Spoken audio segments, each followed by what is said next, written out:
మన ఛానల్ అయితే దోసకాయతోని శీతం రకాల వంటలు చేసినాం కదా. గండ్లకాయలని మా మమ్మీ అందరి కోసం ఇంకొక పాతకాలం వంట పట్టుకొచ్చింది. గదే దోసకాయ రేకు రొట్టె. మా ఇంట్లో అందరికైతే ఇది లవ్ పానం అన్నట్టు.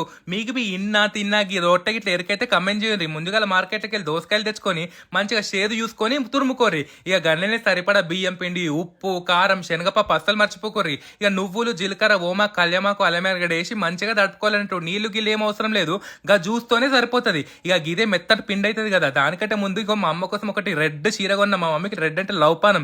ఏడగొన్న అనుకుంటుర్రా సిరినాని కలెక్షన్స్ ఇన్స్టాగ్రామ్ పేజ్ అంటూ చాలా రీజనబుల్ ప్రైస్ కి మంచి క్వాలిటీ ప్రొడక్ట్స్ ఇస్తారు. మీకు కూడా కావాలంటే ఒకసారి పేజ్ పోయి చూసుకోరి. ఆ రేకు కనబడుతుంది కదా, గదైతే 35 ఏం లేదు. మళ్ళీ ఇది ఏడగొన్నారు అని అడగకండి. ఇప్పుడు ఏడ దొరుకుతుందో నాకైతే ఎరకలేదు. ఇక రేగు లేకపోతే మీరు కవర్ మీద కూడా చేసుకోవచ్చు. మంచిగా సన్నగా ఒత్తుకొని నూనె వేసుకొని ఇక పెంక ఫ్లాట్ పెంక్ ఉంటుంది కదా, దాని మీద ఒక 5 నిమిషాలు ఒక్కొక్క రెట్ట కాల్చుకున్నారు అనుకోర్రి. మస్త్ అంటే మస్తు ఉంటది. జర్ర నారబోతుంది కానీ టేస్ట్ అయితే సూపర్ ఉంటుంది. నెయ్యి ఒట్టేసుకొని పెరగ